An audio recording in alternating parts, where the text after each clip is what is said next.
I'd like to ask you, Joe Evangelisti, what is the biggest risk? Absolutely.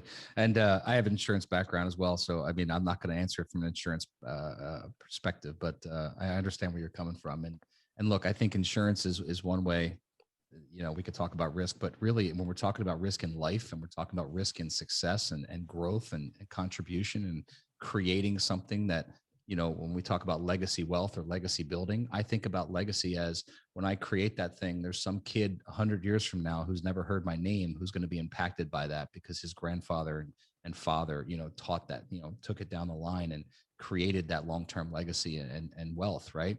Um, in order to create that, there's no way you can do it without risk, right? Everything we do is risk. Like you drive your car to work in the morning, it's a risk, but you don't not work, right? You don't not go to your job.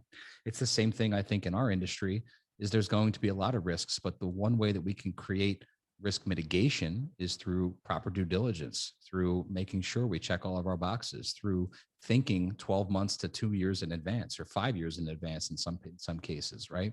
So when it comes to like, let's say self-storage development, for an example, there's a lot of outliers, right? The market could change. The price of materials right now is going through the roof. And so we build in contingencies for these things. We pay attention to the what ifs. We look ahead to, making sure that we ask the right questions and do the proper due diligence. We don't buy sites that, used to could contain an underground oil spill or, have major water issues or any of that type of thing. So I think the best way to mitigate risk when you're in the development business and you're in the construction business is to do the proper due diligence. Like you hear most of the nightmare stories of big developments gone wrong. It's because someone forgot to ask the right question. Someone forgot to do the right study. Someone skipped paying for the feasibility report and just went in all in on a gut feeling. One of the things about these big deals that I like is there's so many people involved in the approval process, right? It goes through 20 different hands before we say yes and before we even decide to go take investor money in.